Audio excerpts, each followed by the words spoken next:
Les activités de loisirs annulées ne seront peut-être pas remboursées. Vous avez des enfants inscrits dans une école de musique ou dans un club sportif. Vous avez payé pour cela des cotisations à l'année, qui s'élèvent parfois à plusieurs centaines d'euros. Vous-même faites du yoga une fois par semaine? Alors il faut s'attendre à que les cours annulés depuis la mi-mars ne vous soient peut-être pas remboursés. Les ASBL qui les proposent, écoles de musique privées, clubs sportifs, compagnies de danse, ateliers artistiques, préviennent qu'elles ne pourraient le surmonter. Elles n'ont à ce jour reçu aucune consigne claire des autorités à cet égard, sans doute en partie parce qu'on ne sait toujours pas quand les loisirs pourront reprendre. Mais elles sont inquiètes. On aimerait bien satisfaire tout le monde et rembourser tous les parents, explique Dimitri Francis, directeur de l'ASBL Centre de formation sportive, qui organise pour 5000 élèves des cours à l'année à Bruxelles et en Brabant wallon. Mais ce sera sans doute impossible. Sinon ça risque d'être au détriment de l'ASBL, tout simplement.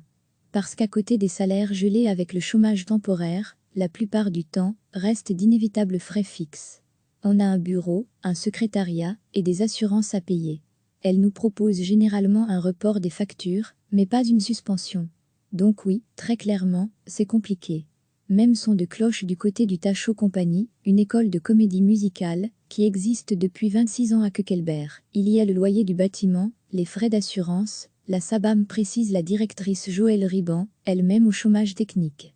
Depuis les attentats, nous avons une clause dans le règlement qui dit que nous ne remboursons plus en cas de force majeure.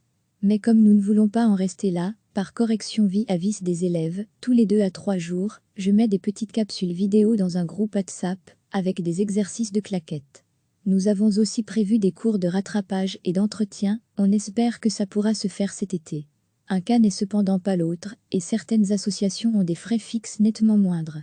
Ainsi le club de natation aquatant actif à Ganchoran explique, comme nous n'avons plus aucun frais vu, que nous travaillons avec des étudiants, bénévoles et travailleurs associatifs, nous avons anticipé le remboursement de ce qui reste financièrement pour cette saison non dépensée divisé par le nombre de membres en ordre de cotisation. Pour ceux qui se réinscrivent, elle sert d'acompte pour la saison prochaine, pour les autres, je les rembourserai à partir de juillet/août. L'acompte est effectivement la piste privilégiée, disent nos interlocuteurs. Une sorte de bon à valoir sur des cours ultérieurs. Mais même cette formule préoccupe Dimitri Francis, un bon à valoir sur 2, 3 ou 4 séances, d'accord.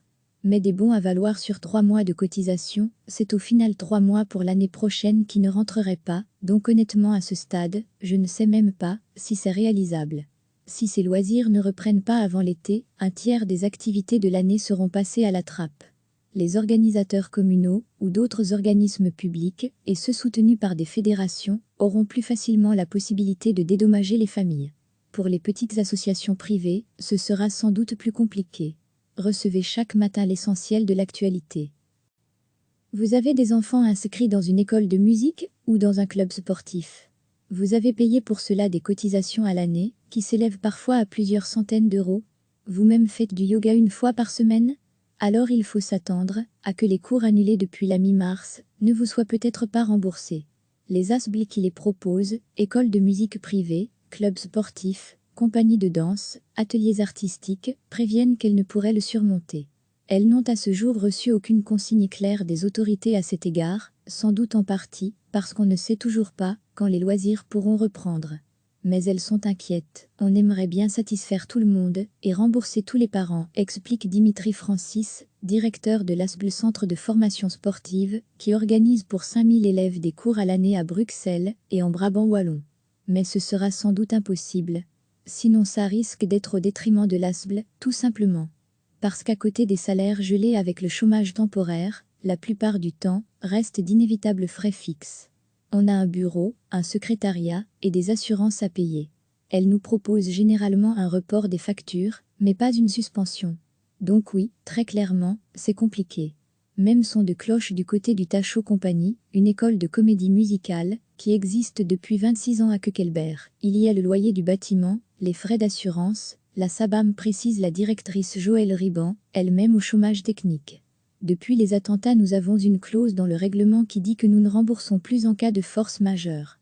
Mais comme nous ne voulons pas en rester là, par correction vis-à-vis des élèves, tous les 2 à 3 jours, je mets des petites capsules vidéo dans un groupe WhatsApp, avec des exercices de claquettes. Nous avons aussi prévu des cours de rattrapage et d'entretien, on espère que ça pourra se faire cet été. Un cas n'est cependant pas l'autre, et certaines associations ont des frais fixes nettement moindres. Ainsi le club de natation aquatant actif à Ganchoran explique, comme nous n'avons plus aucun frais vu, que nous travaillons avec des étudiants, bénévoles et travailleurs associatifs, nous avons anticipé le remboursement de ce qui reste financièrement pour cette saison non dépensée divisé par le nombre de membres en ordre de cotisation. Pour ceux qui se réinscrivent, elle sert d'acompte pour la saison prochaine, pour les autres, je les rembourserai à partir de juillet/août. L'acompte est effectivement la piste privilégiée, disent nos interlocuteurs. Une sorte de bon à valoir sur des cours ultérieurs. Mais même cette formule préoccupe Dimitri Francis, un bon à valoir sur 2, 3 ou 4 séances, d'accord. Mais des bons à valoir sur 3 mois de cotisation, c'est au final 3 mois pour l'année prochaine qui ne rentreraient pas, donc honnêtement à ce stade, je ne sais même pas si c'est réalisable. Si ces loisirs ne reprennent pas avant l'été, un tiers des activités de l'année seront passées à la trappe.